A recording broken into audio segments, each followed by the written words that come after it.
It is 6:37 past the hour. You're listening to the Pat Campbell Show here on Talk Radio 1170 KFAQ. You know, we've been talking an awful lot about the Senate race here on the Pat Campbell Show over the last couple of weeks. Spent a lot of time talking about James Lankford and with James Lankford, about T.W. Shannon and Randy Brogdon. But there are some other candidates out there. One of the things I want to explore this morning, is there another choice? We've got a young gentleman here by the name of Eric McCray, who is also seeking the U.S. Senate seat. And with that said, Eric, welcome to the Pat Campbell Show. Good morning, Pat. How are you? Good. People are probably not familiar with your name. Tell us a little bit about yourself, who you are, what you do for a living, you know, educational background, all that kind of stuff, and why you're running for the United States Senate. Well, I was born and raised here in Oklahoma, in Shawnee. To come to Oklahoma, I'm just a regular Oklahoman like the rest of us. Went to ORU to get degrees in management and an MBA. And I'm just a hard-working Oklahoman. I'm a mechanical contractor. I work with my hands 40 to 70 hours a week, and I'm really concerned about what's going on in Washington. And just knowing, you know, hearing the people who threw their hat in the ring, I couldn't sit by and just watch another moderate or what I would consider a liberal Republican be sent to the Senate. How old are you? 33 years old. 33, okay. And that makes you, I think, no, because TW is only 35, but you are the youngest out of the candidates. Well, no, wait, there's a 30-year-old guy from Edmond. Forget I said that. All right, let me get into this, because I went to your website, and you've got some interesting positions on a variety of different issues. And I want to just throw some things at you, because one of the things we've talked about with the other three is the national debt. Now, Lankford's got a problem because he has voted numerous times to raise the debt ceiling. Both T.W. Shannon and Brogdon are on record. They will not, if elected, vote to raise the debt ceiling. Where are you on that? And talk to me about your position on the national debt. Well, here's where I stand out differently from the other candidates. I'm saying we need to balance the budget right now. I think we need to pay off. We need to eliminate the national debt, and the only way to start doing that is to balance the budget. I think a whole host of issues in our federal government will be taken care of if we can at least balance the budget and go from there. And now you say right now, are you talking immediately over 5 to 10 years? How would you do that?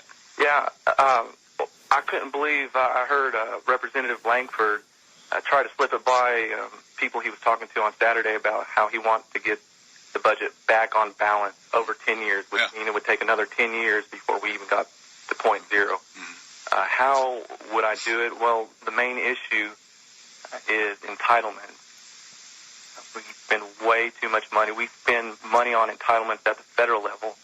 I'm saying we need to bring that back to the state and local levels if we are going to be spending money on entitlements.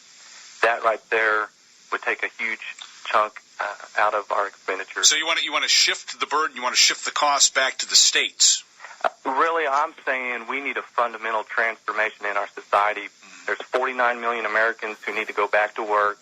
They're putting a 98 million net loss on the kind of production we could have in our economy.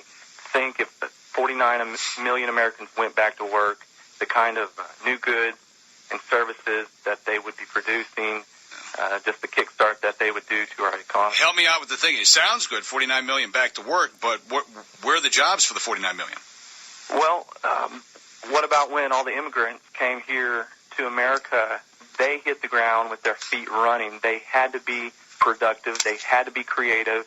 And I believe that God has made every individual with that ability to to provide for themselves. I think they have it in them. I've been through tough times myself. Things didn't go the way that I thought they would go.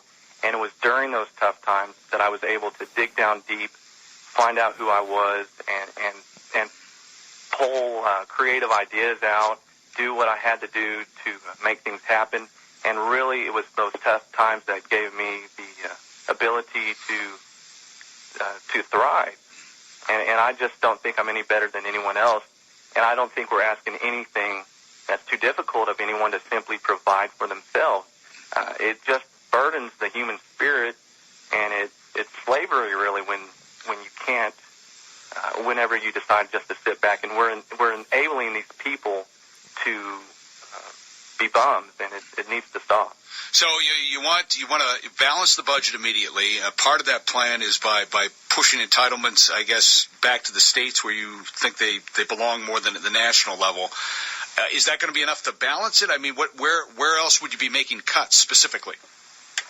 Well, it's tough as a Republican candidate to bring this issue up, and I'm going to preempt all of this by saying I would not support President Obama in the kind of cuts he wants to do to the military. I just don't trust the man, and I think we need the right kind of people in Washington to look over any kind of cuts. But every single department in the federal government is overfunded. We spent, I think, $683 billion on defense last year. There's ebbs and flows throughout our history. Before World War II, we ramped up our spending fivefold, and now we're coming off of 2 offensive wars in Iraq and in Afghanistan. We're spending the same amount of money. We need to cut back wisely, not in a way that harms our military, but we should not be spending the same amount of money on defense as we did during those times. So you're in favor of additional military cuts? If they're done correctly, Give me an example of what you mean by correctly. Give me an area where you see, I don't know, blatant fraud or waste, and where we could make cuts today. Well, you have we're still spending our money in Afghanistan. Let's see, where else? I think the new projects. You have massive overruns on, I think it's the F-35, projects that have gone way, way over what they were budgeted to be, and we're running into that same, that military complex contract mentality where people think that federal dollars is where it's at, and they're we're just spending too much in it. So I can't tell you exactly everything, but I do know we're spending too much money. You can't tell me that the greatest nation in the world, that we can't spend 2 to 3 times as much as the second leading spender and get at least that same amount of defense out of that. Do you think that's going to be an easy sell in Republican conservative circles? I mean, is that going to be a winning formula to get into the Senate, to go around the state of Oklahoma, a state that has very strong military ties, and say, I actually favor more military cuts? Well, I would be representing the state of Oklahoma, and the 6 military bases would be at the forefront of my concern. We need someone looking out for us, and I would do that. But I got to go back to Dr. Coburn, and if I can quote him, he said that there is not anything that cannot be put on the table. There will not be one American that will not be called a sacrifice. And the point of our defense and the point of the national defense is not to create jobs. If there are individuals in Oklahoma who would be without a job based on these cuts, that's their opportunity to go back into the private sector and to produce. The national spending on defense is not something that boosts our economy. It's a necessary expenditure that we have to make, and these people who, no matter what, think we have to spend this amount of money on defense, I don't think their heart's in the right place. Don't you think the defense contracts bring a lot of money into Oklahoma? Perhaps, yeah, they do. And just hold that thought. I got to take a quick break. I'm going to do another segment with you. We're talking with Senate candidate Eric McCray. You're listening to the Pat Campbell Show here on Talk Radio 1170 KFAQ. I want to talk to you about Triad Service Company. It's cheaper to maintain something than it is to repair or replace it. So 52 past the hour. I got a pair of tickets to see Martin Short Friday, April 25th at the Joint at the Hard Rock Hotel and Casino in Tulsa. We'll give them to caller number 3 at 460-1170, 460-1170. Again, a pair of tickets to see Martin Short Friday, April 25th at the Joint at the Hard Rock Hotel and Casino. Again, caller number 3, 460-1170. If you're just joining us, we're talking with U.S. Senate candidate Eric McCray. You can check him out online at ericmccray.com. Eric, real quick, I had numbers last week of what the different candidates have raised so far. I didn't see any numbers for you. How much money have you raised? can we go back to this national defense? No, I'm short on time, and I got a couple of other things I want to get to. How much money have you raised? Well, that's another thing that makes me different about the other candidates is I've set things up where I don't know how much money, I don't know who's donated to me. The amount of money, it's still low. I could use some more donations. But I want to say I don't know who's donating to me because I want to represent the state of Oklahoma. I want to represent. But you have to report that to the feds eventually. Yes. Okay. All right. Let me ask you a serious question. Yeah. Let me ask you a serious question here. Are you in this to win for real? Are you in it to force a runoff, or are you in it to simply make a political statement? No, I'm in it to win. Okay. I'm going to be honest with you. Okay. I'm all about strategy. You have zero name recognition. By your own admission, you've raised little, if any, money right now. Okay.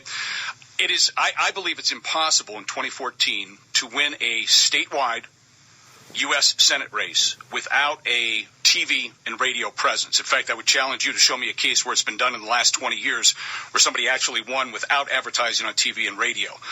What is your plan to get your name recognized in 77 counties? It's a social media campaign. I do have radio and TV spots in the works that will be coming up in due time. My strategy, you want me to share that for the other candidates? You know what? I don't think any of them feel threatened by you. I'll be honest with you. So I don't think you're going to. Yeah, T.W. Shannon isn't listening and going, "Oh, I'm going to do that instead." It's a social media. It's a networking campaign. I'm raising up political marketers in different counties, people who can spread the word. I'm having a good response from several different counties as we speak, and we're setting them up to go out for us and get our message out. If you win this through social media, I mean, you could be, but first of all, it would be the upset of the century, and it would really change the way things are done in this country. I want to get real quick, and people can read more about your positions on a variety of issues by going to ericmccray.com. I want to get to this marriage and family. Let me read what you got up on the website here, and I want you to explain this to me. You say, I am a firm supporter of the rights of gay individuals. I support the constitutional rights and equal protection of the law for all Americans. As it is, a homosexual individual has the right to marry a member of the opposite sex, just like the rest of Americans. Any legal concern they have probably can be remedied by a durable power of attorney. With any due respect, with any due respect, the entire gay rights movement was never about their rights, but a political movement designed and rooted in ill will and anti-God ideology, evidently more concerned about limiting the business capabilities and free speech of those who disagree. Explain what you mean there. We got about a minute. Well, it was pretty much a play on words to say that this whole thing that's going on with this whole issue, it's not about their rights. And if they were really, looking for legal remedies to their situation, there was one out there already. They're the ones trying to make a political statement, really they're trying to force their beliefs down our throat, regardless of how they're presenting it, saying that other people are not tolerant. Mm-hmm. That's really the point that I'm trying to make. I don't support homosexual marriage by any means, and I'm a regular person with traditional values, and I do not like our nation. I do not like seeing things going that way. If I can touch on the national defense. Eric, we're out of time. We'll have to do it another time, all right? Okay. Again, if people want to find out more about you and your campaign, ericmccray.com. That's ericmccray.com. When we come back, we're going to be talking with Greg Stebbin, our tech guy. What's he going to scare us with this week? It starts with one thing. I don't know why.